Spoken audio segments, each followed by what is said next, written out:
Hello, ladies and gentlemen, brothers and sisters. Welcome back to our channel. Welcome to Fagio Chuma 254. On this platform, as usual, we discuss a plethora of issues. We discuss our politics, social and economic welfare of the society. There are also other instances when we're going to be setting aside segments to talk about issues that have to do with our physical health. Now, ladies and gentlemen, life is a journey. We make mistakes. We correct them. Sometimes we fall. We fall and get up. There are times when we are down emotionally. There are times when you feel ecstatic about issues. And life is about planning. I know people are asking, people are like, what am I talking about? A journey of 1,000 miles starts with one step. That's a saying, right? A journey of 1,000 miles starts with one step. Another saying is that the early bird does what? The early bird catches the worm, right? Now, everybody right now is angry, extremely angry with the current government. Everybody is angry with Kasongo, Rap Zakayo. Everyone is angry. Nobody wants to hear whatever he's saying. I mean, even if God was to come today, if this was the designated day for God to come back, and God sent William Samoei Ruto to come and tell us that he's coming, I mean, nobody's going to believe that that's true. That's the kind of level we have, the hate level that we have for this government. Now, if you don't like this government, what you're supposed to do is to make sure that next time when there's an election, we do something about it, right? We take it out. The reason that's why I'm talking about this issue is because yesterday I was having a discussion with a friend of mine, a lady friend of mine, a client, a very good one, about William Samoei Ruto. And the first thing she did was scoff that, after all, I didn't vote for him. And then I asked her, then who did you vote for? Did you vote for Mwaure or did you vote for Raila Amolo Odinga? And she was like, what, me? I didn't vote for none. I never voted. I mean, she left me perplexed. I was like, what do you mean you never voted?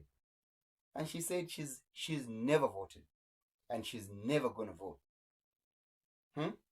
So we had a back and forth about the benefits of, casting votes. I mean, you voting. Because if I want to be led in a specific way, in a certain way, then it's my responsibility to go and vote for the person I believe can lead me. Vote for the person you believe can lead you in the way you want to be led. If you don't do that, we're living in a democracy. If you don't do that, see the person you hate, the person you don't want to lead you, the kind of person you consider to be a fool, the kind of person you feel like is not going to lead the nation the way it's supposed to be led. And I vote for that person. You fail to go vote. Guess who is going to lead you? That fool you don't want to lead you. I mean, you don't want to lead you is the person who is going to be leading. So, it's 2025. We've still got what? Like 2.5 years to go to the next elections? We have to start now. If any preparations are supposed to be made, we have to start now. Don't wait until the last minute to start fighting, to be up in arms. Let's start it now. If there's any civic education that is supposed to be done by people who believe that that Ruto is not supposed to have a second term, this is the time.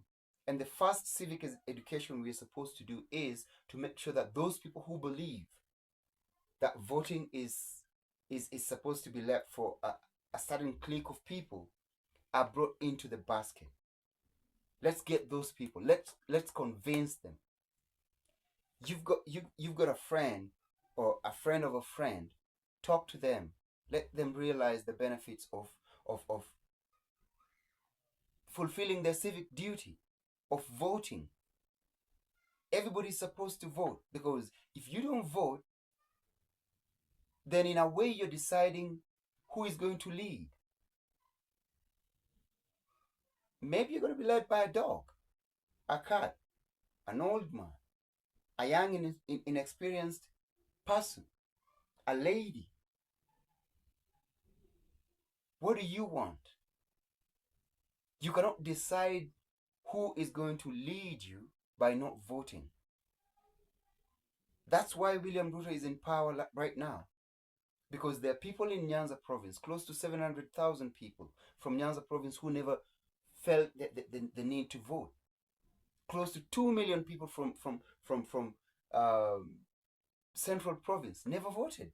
600,000 from Western province.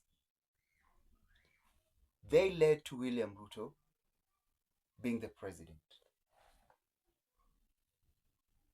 Just the mere fact that you don't want to vote.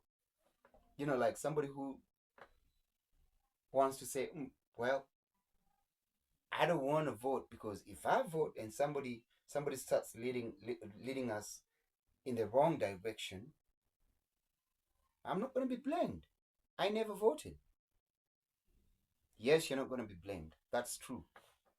But when we are suffering, when I have to go refill my car at the filling station at 170 something, you're also going to be there refilling at the same price. There's not going to be a filling station for you who never voted at 100 shillings. There's no supermarket for those who never voted.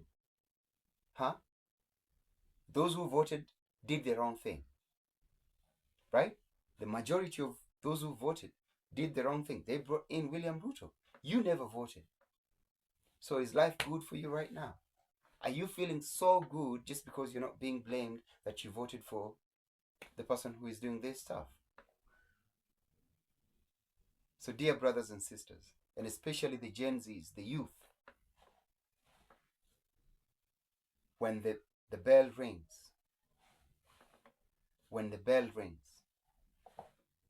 which is it's already rung, let's take this step by step. Civic education for those who fail. They don't see the importance of voting. Number 2, I'll talk about it in the next video. This is the way we're going to defeat William Samoei Ruto, if he is to be defeated. If we don't do this, if we ain't going to do what I'm telling you we're supposed to do, 2027 William Ruto is going to be declared the president of the nation. So these videos on how to defeat William Ruto in 2027 are going to be in parts. Like the videos, share them. Let your friend and your friend's friend get to know this stuff, and then we do them. Viva.